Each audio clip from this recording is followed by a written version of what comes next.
अस्सलाम वालेकुम वीवर्स, कैसे हैं आप लोग? उम्मीद है खैरियत से होंगे, खैर-ओ-आफियत से होंगे। तो वीवर्स, आज हम एक ऐसी बीमारी के बारे में बात करने वाले हैं जिसका नाम न्यूरोपेन होता है, जिसमें जो है सुइयाँ जैसी अलामत पाई जाती हैं।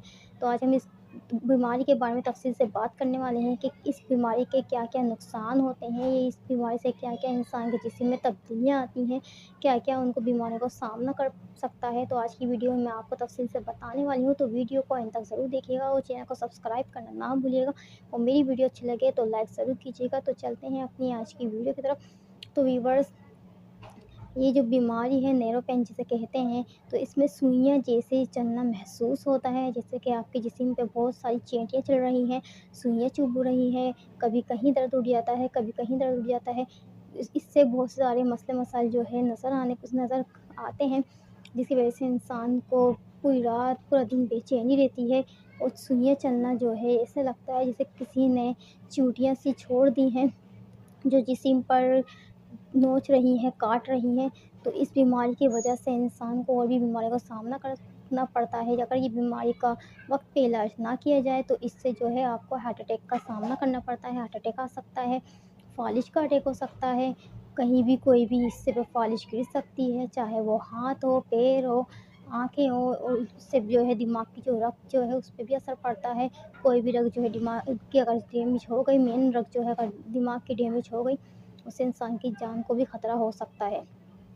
इससे जो है नसों में जो है कमज़ोरी बहुत ज़्यादा हो जाती है, जिससे इंसान के जिस्म में जो है नसें जो है काम करने में जो है खून की रवानगी को जो है कम करती है, जिसकी वजह से कोई भी नस जो है इंसान के जिस्म की डैमेज हो सकती है, जिसकी वजह से इंसान को माज़ूर तक होना पड़ सकता है। लेकिन ज़्यादातर इस बीमारी के जो सामने आया है, इसमें ये है कि इससे जो ये बीमारी जानलेवा भी हो सकती है, कभी भी इंसान को कुछ भी हो सकता है। तो इस बीमारी का फ़िलहाल अभी तक तो कोई इलाज नहीं है। अगर इसका इलाज है भी तो डॉक्टर समझ नहीं पाते कि आखिर ये बीमारी हो किस वजह से रही है। ज़्यादातर ये बीमारी विटामिन डी के ज़्यादा होने से भी हो सकती है, व्हाइट सेल जिस्म में कम हो जाए उससे भी हो सकती है। पर अगर ये व्हाइट सेल के मसला अगर आप हल कर लें, तो अगर ये वक़्त पे आपने इन सब को जो है नोटिस नहीं लिया, तो ये बीमारी अगर ज़्यादा हो जाए तो इसको ठीक करना नामुमकिन सी बात हो जाती है। बहुत से लोग ऐसे भी हैं जो अभी तक इस बीमारी को ठीक नहीं कर पाते और वो मौत के मुँह में चले जाते हैं।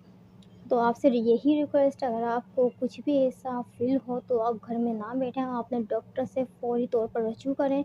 इस बीमारी का सॉल्यूशन निकालें कि आखिर ये बीमारी हो किस वजह से रही है, ऐसा क्या है हमारे जिसकी वजह से बीमारी हमें हो गई है।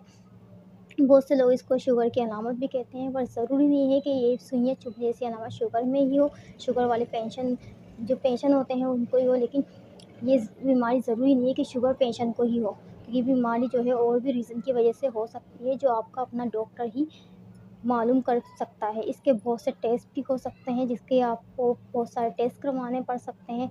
अगर इस बीमारी को आपने पकड़ना है तो आपने बहुत सारे टेस्टों का भी सामना करना पड़ता है। बहुत सारे टेस्ट डॉक्टर करवाता रहता है जब तक ये बीमारी पकड़ में नहीं आती।